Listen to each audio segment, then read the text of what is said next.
Very good evening. This is Srinivas working as a school assistant. My subject is physical science. Today I have come in front all of you to give one of the general video in my channel.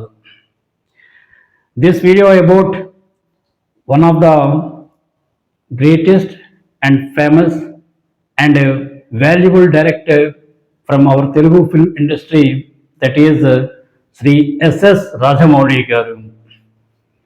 Very good evening, sir. I am going to prepare one of the video about you. I would like to meet you, sir. I have somewhat selfish to meet you. That's why I am going to prepare this video. Please try to accept it, sir. ఈ యొక్క వీడియోలో చాలా విలువైనటువంటి విషయాన్ని చాలా క్లుప్తంగా ప్రతి ఒక్కరికి అర్థమయ్యే విధంగా తెలియజేయాలనుకుంటున్నాను. నన్ను ఆశీర్వదించండి. రాజమౌళి గారు గత నెల నవంబర్ 15వ తేదీన వారణాసి అనేటువంటి ఒక సినిమాకి సంబంధించి ఒక గ్రేట్ ఈవెంట్ని చేశారు. ఆ యొక్క ఈవెంటు అతను ఆర్గనైజ్ చేసినటువంటి విధానం అనేటువంటిది అత్యద్భుతం. అటువంటి ఈవెంట్కి సంబంధించి కొన్ని కాంట్రవర్సీ విషయాలు అనేటువంటివి జరిగాయి.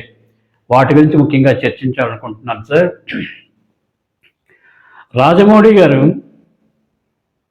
ఆ యొక్క వీడియోలో ఒక్క విషయాన్ని చెప్పారండి. అంటే ఆ విషయాన్ని అందరూ కూడా కాంట్రవర్షియల్ చేశారు. ఆ యొక్క విషయాన్ని నేను మీ ముందు ప్రస్తావించాలనుకుంటున్నాను. నాకు అంటే దేవుని మీద నాకు పెద్ద నమ్మకం లేదు. దేవుని మీద నాకు పెద్ద నమ్మకం లేదు. పెద్ద నమ్మకం లేదు అంటే ఎంతో కొంత నమ్మకం ఉన్నట్టే కదా సార్. అసలు నమ్మకము లేదు అని అన్నాం అనుకోండి, అంటే అర్థం ఏంటో తెలుసా సార్? దేవుడు ఉన్నాడు కానీ అతనిపై నమ్మకం లేదు. ఎవరైనా ఉంటే కదా సార్ ఆ వ్యక్తి గురించి నమ్మకం ఉందా లేక లేదా అని చెప్తాము.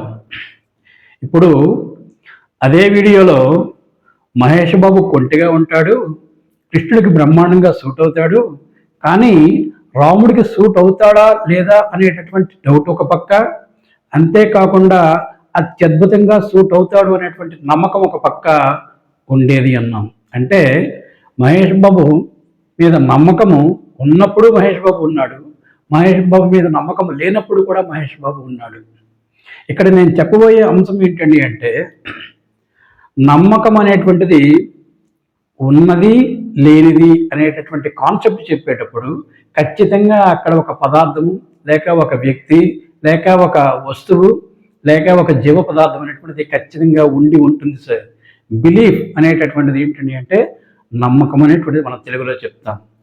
ఒక వ్యక్తిపై నమ్మకం నాకు ఉంది అంటే ఆ వ్యక్తి అంటూ ఉండాలి కదా. ఓకే, సో రాజమౌళి గారు తన యొక్క ఏ సినిమాలోని కూడా దేవుణ్ణి కించపరిచే విధంగా ఒక్క సీన్ తీయలేదండి. దేవుడిని మీరెవరు నమ్మద్దు అని ఇప్పుడు చెప్పలేదండి.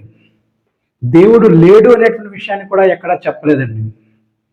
అంతేకాకుండా అదే సభలో దేవునిపై నాకు నమ్మకం లేదని చెప్తూ కూడా తన యొక్క శ్రీమతిని తన యొక్క తండ్రిని కంపేర్ చేసి మరీ చెప్పారు సార్. అంటే వాళ్ళు నమ్ముతున్నారు, నా భార్య అయితే దేవునిపై అమితమైనటువంటి భక్తి మరియు హనుమతో మాట్లాడుతూ ఉంటుంది అనేటువంటి విషయాన్ని కూడా చెప్పారు. మరి ఆ విషయాన్ని చెప్పినప్పుడు రాజమౌళి గారే స్వయంగా రమా రాజమౌళి గారు దేవునితో మాట్లాడుతూ ఉంటారనే విషయాన్ని చెప్పినప్పుడు మరి ఆ విషయాన్ని ఎందుకు ప్రస్తావించారు సార్? అదే వీడియోలో రాజమౌళి గారు ఏం చెప్పారని అంటే, నేను ఒక 60 సీన్లు తీశాను, రాముని పాత్ర అనేటటువంటిది ఈ సినిమాలో తీస్తారని నేను అనుకోలేదు. ఈ 60 సీన్లు తీస్తూ ఉండేటప్పుడు మహేష్ బాబును మొదటిసారిగా రాముని యొక్క వేషంలో చూసినప్పుడు నాకు గూస్ బంప్స్ వచ్చాయి. అలాగే ఒక్కొక్క సీన్ అనేటువంటిది చాలా కొత్తగా చాలా ఛాలెంజింగ్గా కొత్తదనంతో తీయాలి అనేటువంటి ఉద్దేశంతో ప్రతి సీన్ని కూడా ప్రతి సబ్ ఎపిసోడ్ని కూడా ఒక సినిమాగా మేము కష్టపడి తీయగలగడం అనేటువంటిది జరిగింది అని చెప్పారు. అలా తీస్తూ ఉండి అలాంటి సీన్ రాస్తూ ఉండేటువంటి సందర్భంలో నేను నేల మీద లేను గాలిలో ఉన్నాను అని చెప్పారు. మరి రాజమౌళి గారు గాలిలో ఉన్నారు, రాజమౌళి గారు గాలిలో ఉన్నాను అని చెప్పారు కదా. మరి రాజమౌళి గారు దేవుడు కదా, మరి ఆ విషయాన్ని ఎందుకు ప్రస్తావించరు సార్? ఓకే, ఇప్పుడు నేను ఇక్కడ చెప్పాల్సిన ముఖ్య విషయాన్ని ఒక్కటి చెప్పబోతున్నాను సార్.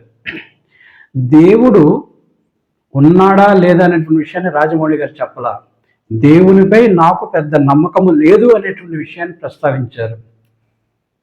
ఓకే, మరి దేవునిపై నమ్మకం ఉన్నా లేక అతన్ని విమర్శించినటువంటి ప్రముఖ వ్యక్తులు ఏమన్నారో మీ అందరికీ నేను తెలియజేస్తాను సార్. నేను కొన్ని వీడియోలు మాత్రమే చూశానండి, సమయాభావం లేకపోవడం వలన. ఒకరు అంటారు మీకు మదమెక్కిందా అని ఒకరు అన్నారు, ఇంకొకరు అన్నారు నువ్వు ఫలితాన్ని అనుభవిస్తావు అని అన్నారు, ఇంకొకరు అన్నారు నీ యొక్క జీవితమే తలకిందులైపోతుంది అని అన్నారు, ఇంకొకరు అన్నారు నీ సినిమా ఆగిపోతుంది, రిలీజ్ కాదు, మహేష్ బాబు యొక్క లైఫ్ కూడా రిస్క్లో పడుతుంది అనేటటువంటిది ఇంకొకరు అన్నారు. ఇలా ఎవరికి తోచినట్టుగా వాళ్ళు మాట్లాడుతూ ఉన్నారు. ఓకే, అలాగే ఇంకొకరు అన్నారు కోటాను కోట్లు సంపాదించావు, నువ్వు ఎవరికైనా ఇచ్చావా అని చెప్పని అన్నారు. అలాగే నువ్వు దేవుని మీద సినిమాలు తీయకు అని చెప్పని ఇంకొకరు అన్నారు. ఇలా ఎవరికి నచ్చినట్టు వాళ్ళు మాట్లాడుతున్నారు. మరి వీళ్ళందరికీ కూడా దేవునిపై నమ్మకం ఉంది, అతనికి దేవునిపై నమ్మకం లేదు అని అనుకుందాం. మరి దేవునిపై నమ్మకం ఉన్నటువంటి వ్యక్తులందరూ కూడా మాట్లాడాల్సిన మాటలు కాదు కదా సార్ అవి. నిజంగా నమ్మకం అనేటువంటిది ఉంటే ఏమనాలని అంటే, రాజమౌళి నువ్వు చూస్తూ ఉండు, నీ చేతే భగవంతుడు ఒక అమోఘమైనటువంటి అద్భుతమైనటువంటి దృశ్య కావ్యాన్ని తీయగలిగే విధంగా నిన్ను ప్రేరేపిస్తారు, నీ చేతే తన సినిమా తీయించుకుంటారు. అది దేవుని యొక్క గొప్పతనం అనేటువంటి విశ్వాసంతో కలిగి ఉండాలి.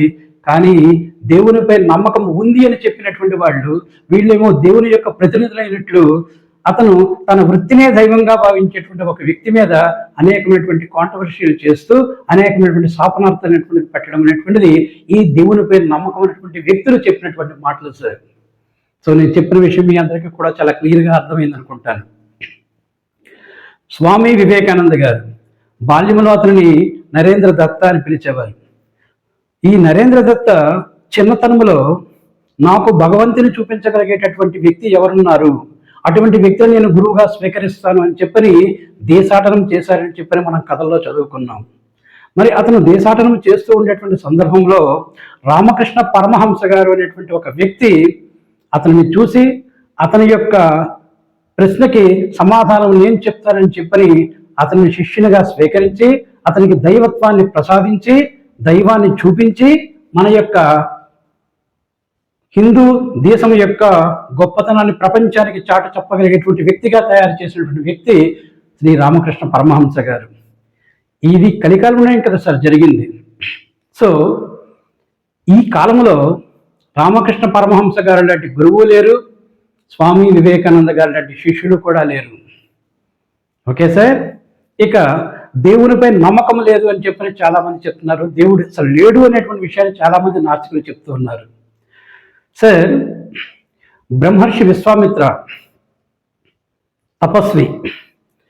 ఒక తపస్వి తన యొక్క తపశ్శక్తితో భూలోకానికి సమాంతరంగా ఒక లోకాన్ని సృష్టించారని చెప్పని మనం కథల్లో చదువుకున్నాం సార్. ఒక తపస్వి, ఒక బ్రహ్మర్షి తనకి తానుగా ఒక లోకాన్ని సృష్టించగలిగేటటువంటి శక్తి ఎక్కడి నుంచి వచ్చింది సార్? అతను తపస్సు చేసినప్పుడు ఏ శక్తిని ఈ యొక్క నేచర్లో ఈ నేచర్లో ఏ శక్తి ఉందని చెప్పని అతను తపస్సు చేశాడు సార్. అటువంటి తపస్వే ఒక లోకాన్ని సృష్టించగా లేనిది ఆ యొక్క తపస్వికి అటువంటి జ్ఞానాన్ని అటువంటి శక్తిని ప్రసాదించగలిగేటువంటి ఈ నేచర్లో ఉండేటువంటి అద్భుతమైనటువంటి శక్తి, అదృశ్యమైనటువంటి శక్తి, అదృశ్య శక్తి అనేటువంటిది ఒకటి ఉంది అని ప్రతి ఒక్కరూ నమ్మాలి. ఆ అదృశ్య శక్తినే వివిధ మతాల వాళ్ళు వివిధ దేశాల్లో వాళ్ళ యొక్క దైవంగా కొలుస్తూ ఉంటారు సార్. దైవం అంటూ ఈ దేశంలో కాదు సార్, ప్రపంచంలో దైవం అనేటువంటిది ఉంది. క్లుప్తంగా చెప్పాలి అంటే నీ పుట్టుగా నీకు తెలియదు, నీ చావు నీకు తెలియదు. సూర్యుని యొక్క గమనాన్ని నువ్వు ఆపలేవు, చంద్రుని యొక్క గమనాన్ని నువ్వు ఆపలేవు. అంతెందుకు సార్, భూమి మీద ఉన్నటువంటి భూమి యొక్క గమనాన్ని కూడా నువ్వు ఆపలేవు. ప్రకృతిలో సంభవించేటువంటి ఏ వైపరీత్యాన్ని నువ్వు ఆపలేవు. అటువంటి శక్తి నీకు లేదు. అటువంటి శక్తి నీకు లేనప్పుడు నిన్ను కంట్రోల్ చేసేటటువంటి శక్తి ఏదో ఒకటి ఈ నేచర్లో ఉంది అనేటువంటి విషయాన్ని ప్రతి ఒక్కరూ నమ్మి తీరాలి సార్. ఎందుకంటే you can't change the world, you can't restrict the motion of those planets, you can't restrict any unavoidable incidents. That's why each and every person in the world has to agree there is one of the mesmerized some energy is there, unhidden energy is there in our universe. That energy is called దైవం, that is goodness. మన యొక్క సైన్స్లో law of conservation of energy అంటాం. అంటే శక్తి అనేటువంటిది ఒక రూపం నుంచి ఇంకో రూపంలోనికి మారుతుంది తప్ప energy cannot be created, energy cannot be destroyed. అంటే శక్తి అనేటువంటిది ఎప్పుడు కూడా సృష్టించబడదు, శక్తి అనేటువంటిది ఎప్పుడు నాశనం చేయబడదు అని చెప్పని మన యొక్క సైన్స్లో law of conservation of energy, శక్తి నిత్యత్వ నియమం అని చెప్తామండి. అంటే ఒకరి దగ్గర ఆ శక్తి ఉండాలి, ఆ శక్తి అనేటువంటిది ఉండేటప్పుడు మాత్రమే ఆ శక్తి ఒకరి నుంచి ఇంకొకరికి. Electrical energy converted into mechanical energy, heat energy converted into light energy, ఇలా సో అండ్ సో ఒక ఎనర్జీ నుంచి ఇంకొక ఎనర్జీ అనేటువంటిది వస్తుంది అనేటువంటిది మనం చెప్పుకుంటున్నాం. ఓకే, సో ఇవన్నీ మనకి ఏం చెప్తున్నాయని అంటే మనము కంట్రోల్ చేయలేనటువంటి, మనము మార్చలేనటువంటి, మనము మన యొక్క అధీనంలోనికి తీసుకురాగలిగేటువంటి శక్తులు మనలో లేనప్పుడు మనం ఖచ్చితంగా మనల్ని కంట్రోల్ చేసేటువంటి శక్తి ఉందని నమ్మి తీరాలి సార్. మేము నాస్తికులమి, మాకు ఈ యొక్క ఆచారాలతో కానీ సంప్రదాయాలతో కానీ సంస్కృతితో కానీ సంబంధం లేదు అని చెప్పని అనుకునేటువంటి ప్రముఖమైనటువంటి వ్యక్తులకి నేను ఒక స్టేట్మెంట్ వ్రాసి ఇవ్వండి అని అడుగుతున్నాను సార్. అదేమిటో తెలుసా సార్? ఈ ప్రపంచంలో పుట్టిన ప్రతి మనిషి ఏదో ఒకరోజు ఈ యొక్క ప్రపంచాన్ని విడిచి ఏదో ఒక లోకానికి వెళతారు. ఓకే, అలా వెళ్ళగలగడానికి ముందు, అతను చనిపోవడానికి ముందు ఒక స్టేట్మెంట్ నేను చెప్పినట్టుగా రాసిమ్మనండి సార్. ఏంటో తెలుసా సార్? నాకు సంప్రదాయాలతో సంబంధం లేదు, ఆచారాలతో సంబంధం లేదు, సంస్కృతితో సంబంధం లేదు, దేవునిపై నమ్మకం అనేటువంటిది లేదు, దేవుడు లేడు అని నేను చెప్తున్నాను. ఓకే, కాబట్టి ఒక వీధి కుక్క వీధిలో తిరుగుతూ చనిపోయినప్పుడు తనను ఎలా అయితే మనం ఈట్ చేసి పెంట కుప్పల మీద పడేస్తామో, మున్సిపాలిటీ వాళ్ళు వచ్చి దాన్ని ఎలా అయితే చెత్త కుప్పతో పాటు పట్టుకుని తీసుకుని వెళతారో, అలాగే అటువంటి వ్యక్తులు కూడా మేము చనిపోయేటప్పుడు మమ్మల్ని కూడా అలా వదిలేయండి, మమ్మల్ని కూడా అలా రోడ్డు మీద పెంట కుప్పల మీద పడేయండి అని చెప్పి ఒక్క స్టేట్మెంట్ రాసివ్వగలరా సార్? ఎవ్వరు సార్. ఎందుకంటే మానవుడు స్వార్థపరుడు. తను చనిపోయిన తర్వాత కూడా తన యొక్క అస్తిత్వం మీద, తన యొక్క దేహం మీద తనకు ఉండేటటువంటి మమకారాన్ని చంపుకోలేనటువంటి వ్యక్తి ఎవరని అంటే మానవుడే. ఈ సృష్టిలో అన్ని జీవరాశుల కంటే కూడా స్వార్థపరుడు ఎవరని అంటే మానవుడే. ఓకే, సో ఇటువంటి నాస్తికులు అటువంటి స్టేట్మెంట్ ఎవరైనా ఇవ్వగలరా అంటే ఒక్కరు కూడా ఇవ్వరు సార్. వాళ్ళ యొక్క ఫ్యామిలీ మెంబర్స్ ఒప్పుకోరు, అలాగే ఈ యొక్క వ్యక్తి కూడా తను ఆ విధంగా వ్రాసి ఇవ్వగలగడానికి నా మనసు అంగీకరించదని చెప్తాడు. ఖచ్చితంగా మనల్ని కంట్రోల్ చేసేటువంటి శక్తి అనేటువంటిది ఈ ప్రపంచంలో ఉంది. ఆ శక్తి, ఆ అదృశ్య శక్తినే మనం ఖచ్చితంగా దైవం అని పిలవాలి.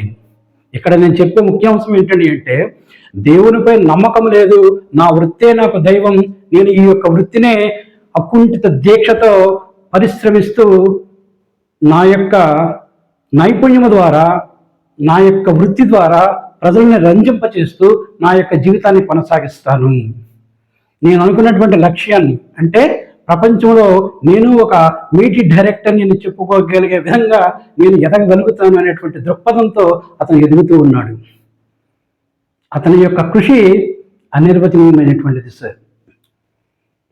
అతను ఒక్కొక్క మెట్టు ఎలా ఎదుగుతున్నాడు అనేటువంటిది పరిశీలన చేయండి సార్. ఓకే, సో దేవునిపై నమ్మకం ఉంది, నమ్మకం లేదు అని చెప్పారు అంటే అర్థం ఏంటండి అంటే దేవుడు ఉన్నాడు కనుకనే నమ్మకం ఉందనో నమ్మకం లేదనో మనం చెప్తున్నాం. ఓకే, సో దేవునిపై నమ్మకం లేదు అని చెప్పినటువంటి రాజమౌళి గారు అంత కష్టపడి తీసినటువంటి ఆ యొక్క కంటెంట్ ఏదైతే ఉందో ఆ కంటెంట్ని తను ప్రదర్శించగలగడానికి ముందే నెట్లో వచ్చేటప్పుడు సంవత్సరం నుంచి పడుతున్నటువంటి శ్రమని కొన్ని నిమిషాలలో ఒక డ్రోన్ ద్వారా చిత్రీకరించి అనుకున్నటువంటి సమయాల కంటే ముందు దాన్ని చూపించినటువంటి వ్యక్తుల మీద కోపం అనేటువంటిది ఖచ్చితంగా వచ్చి తీరుతుంది సార్. ఎందుకంటే అది కష్టార్జితం. తను అంత కష్టపడి ఉండకపోతే తనకి ఆ విధమైనటువంటి ఫీలింగ్ రాదు సార్. మరి ఇక రాజమౌళి గారు ఒక న్యూ టెక్నాలజీని ఇంట్రడ్యూస్ చేస్తూ కృష్ణ గారి పేరు ఎత్తారు సార్. నిజానికి ఫిల్మ్ ఇండస్ట్రీలో, తెలుగు ఫిల్మ్ ఇండస్ట్రీలో సూపర్ స్టార్ కృష్ణ గారు లాంటి స్టారు లేరు సార్. నవరస నట సార్వభౌముడు ఎన్టీ రామారావు గారు, అలాగే కొంతమంది వ్యక్తులు ఎస్వి రంగారావు గారు, ఇటువంటి చాలా ప్రముఖమైనటువంటి అద్భుతమైనటువంటి నటన ప్రదర్శించగలిగేటువంటి వ్యక్తులు ఉన్నారు సార్. అలాగే వేరే ఒక కోవలో మన యొక్క తెలుగు జాతిని, తెలుగు గౌరవాన్ని సినిమాల ద్వారా ప్రపంచానికి తెలియజేయగలిగేటువంటి వ్యక్తిగా సూపర్ స్టార్ కృష్ణ గారికి చాలా పేరుంది సార్. ఒక సినిమా స్కోప్ అనేటువంటిది ఇంట్రడ్యూస్ చేయాలి అంటే మా చిన్నప్పుడు మా యొక్క తెరలన్నీ కూడా చిన్న తెరలు ఉండేవి సార్. ఆ తెరల మీద సినిమా స్కోప్ ప్రదర్శించాలి అంటే ముందు రోజు రాత్రి సెకండ్ షో సినిమా అయిపోయిన తర్వాత కొంతమంది వర్కర్లు ఆ యొక్క రీలుతో పాటు వచ్చినటువంటి ఏదైతే స్క్రీన్ ఉందో, ఈ స్కోప్ స్క్రీన్ ఉందో, ఆ స్క్రీన్ కట్టేవారు సార్. అంటే స్కోప్ అనేటువంటి ఒక సినిమాని ఇంట్రడ్యూస్ చేయాలి అంటే తెరని కూడా పంపించాల్సినటువంటి అవసరం ఉంది సార్. అటువంటి రోజులలో అత్యంత కష్టంతో అటువంటి సాహసాన్ని కృష్ణ గారు ఎన్నో చేశారు సార్. 70mm అని కానీ, లేక కలర్స్ అనేటువంటివి కానీ, అంటే కలర్ఫుల్ ఈస్ట్మన్ కలర్ అనేటువంటిది కానీ, అంతేకాకుండా అతని యొక్క ప్రత్యేకతను చాలా విషయాలు తర్వాత నేను చెప్తానంటే చాలా ఉన్నాయండి.